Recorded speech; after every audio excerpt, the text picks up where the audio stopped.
Hello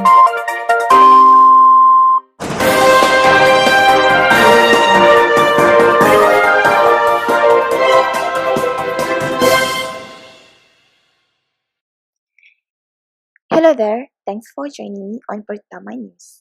I'm Fazin Zainal. These are tonight's top stories.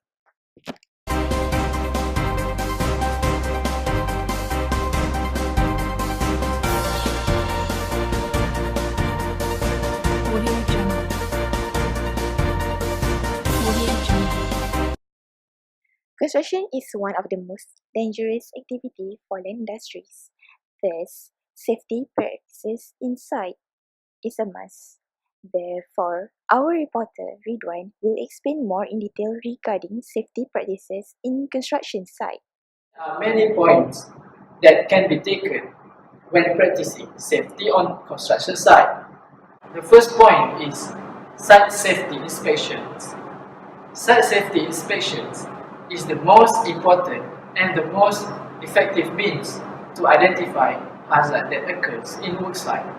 This is to make sure that the site is free from any accident.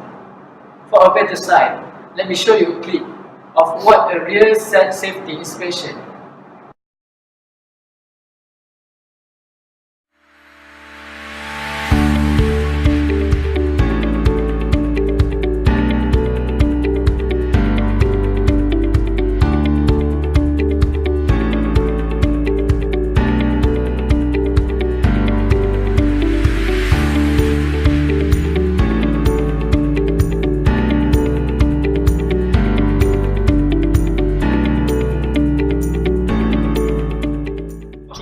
So you have learned about site safety inspection.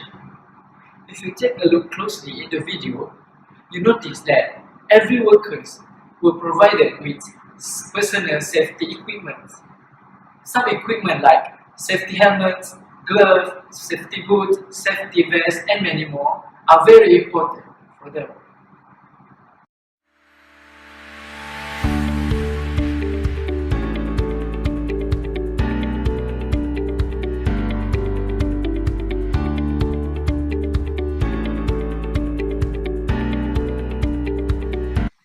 Okay, that's it for personal safety equipment. However, one thing that we must know that we as a human always forget even a very important things in our life, especially when we're busy doing our work, which is safety. So it is very crucial that construction site always promotes safety working environments towards workers. This is to make sure that they will always aware about their safety. Okay, moving on to the next one, which is safety policy. The purpose of health and safety policy is to guide and direct all employees to work safely and prevent injury to themselves and others. In addition, it is a company policy that all employees to be given a copy of manual policy and be familiar with its contents. Let's take a look at this video.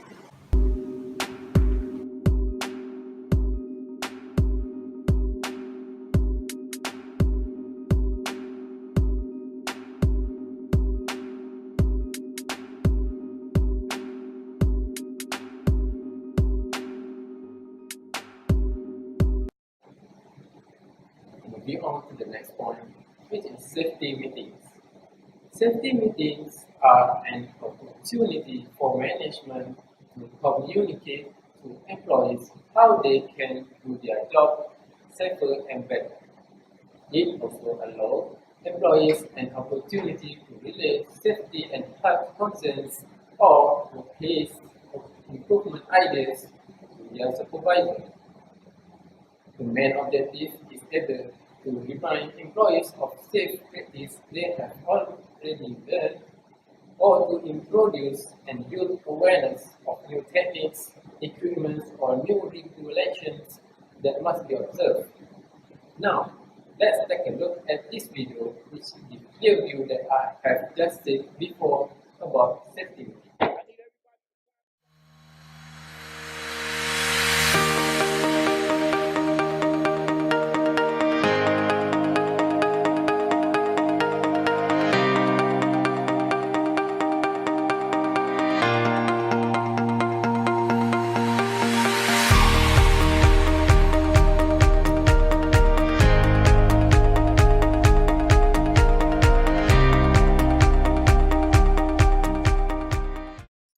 Thank you, Riduwan. Next, we have tonight guests that will be joining me on discussing about this matter in more detail. Let's welcome Fatini Amsar and Adiba Irfa. Hello, Fazlin. Thank you for inviting us. Now, Adiba, how does system of work function in the construction industry? A system of work is a set of procedures according to which work must be carried out. Safe systems of work are required where hazards cannot be eliminated and some risks still exist. When developing your safe systems of work, consider how the work is carried out and the difficulties that might arise and expose you or your workers to risk. Then, develop a set of procedures detailing how the work must be carried out to minimize or reduce the risk of accident or injury. Systems of work must be communicated and understood by the relevant employees. The detail of the systems of work, for example, whether it is oral or written, will depend on the level of risk and the complexity of the work involved. For example, high-risk activities where there is a risk of serious injury or death will need to have documented systems of work which are strictly supervised and enforced. Why does this system of work is important in this industry?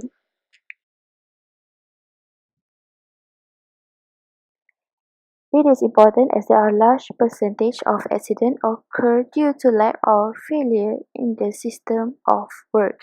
The law has required employers to provide systems of work that are planned, organized, performed, maintained, and revised as appropriate so as to be, so far as is reasonably practicable, safe, and without risk to health.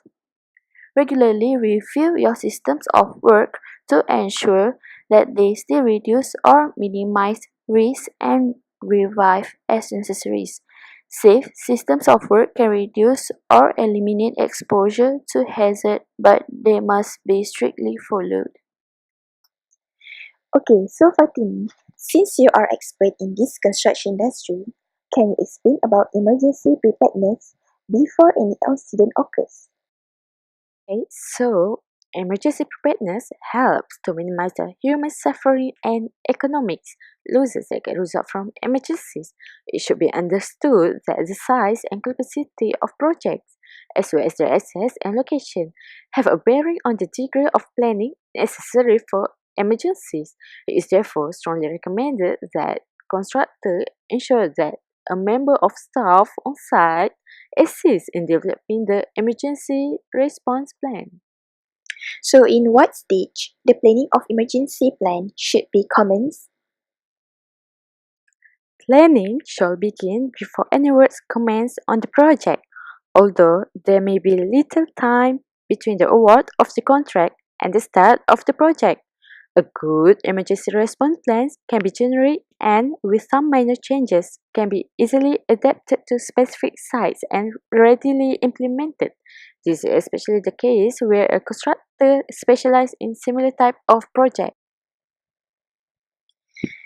Since there are a lot of problems in the safety practices nowadays, Adina will explain more about the problems in safety practices and the reason behind it. Hello, Adlina.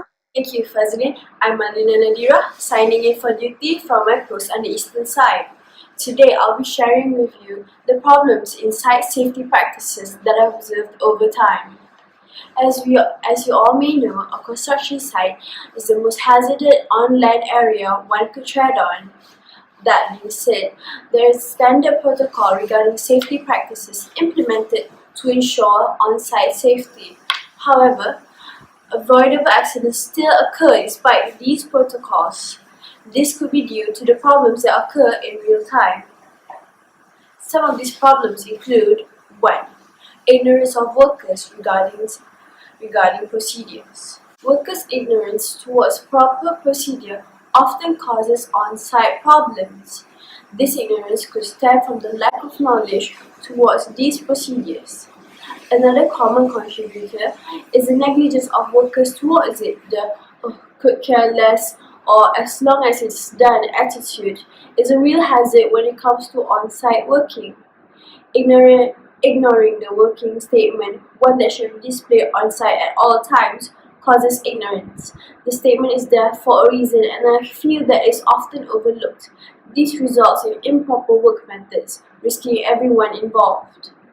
Another prevalent factor is the lack of financial allocation for on-site safety management. Yes, there are plans in place, but often the means to carry out these plans are not.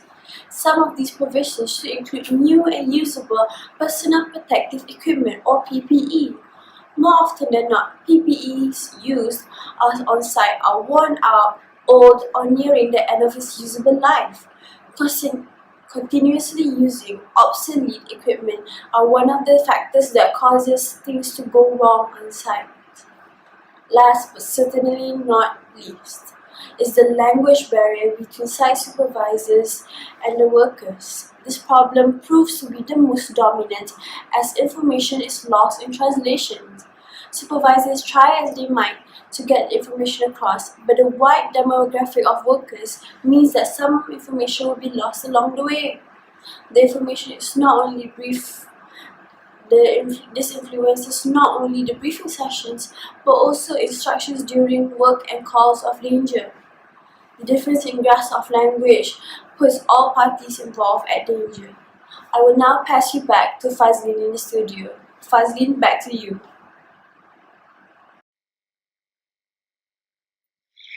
Due to the variety of cases occur on the construction site, the contractor have to pay the accident costs and loss of productivity. One of the reasons accident cases remaining as major issue in Malaysia is partly about the awareness of personal protective equipment among workers. PPE is the last rank of the hierarchy of controls, as the workers are exposed to the hazard with a barrier of protection. What is the priority when the emergency occurs? When emergency occurs, the first priority is always life safety.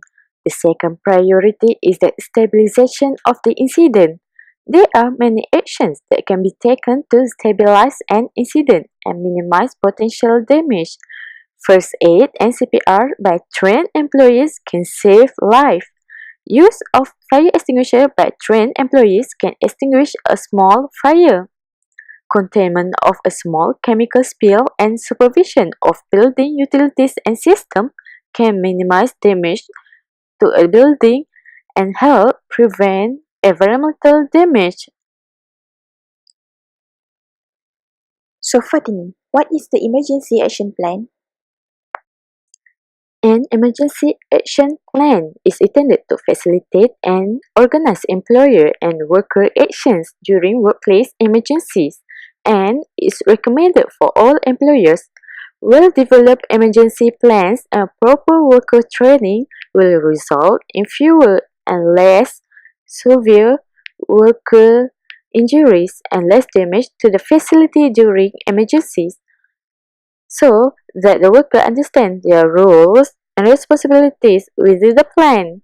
A poorly prepared plan may lead to a disorganized evacuation or emergency response, resulting in confusion, injury, illness, and property damage. Now Adiba, does Occupational Safety and Health Administration has given guidelines to the commitment of top management? Yes, they have given the guidelines of factors that demonstrates management commitment and employee involvement. Top management is involved in all aspects of safety and health management. Number 2, worksite policy provides clear understandings of management's commitment and to expectation of having safe and healthful work environment. 3. Managers, supervisors, and employees are all assigned roles and responsibilities for implementing the safety and health system and are given authority to carry out their roles. Number 4, the organization conduct annual reviews to evaluate its progress in implementing the safety and health system, to address areas of concern, and to set new goals and objectives. Thank you, Adiba. I'm Fazin Zainal. Thank you for watching Pertama News.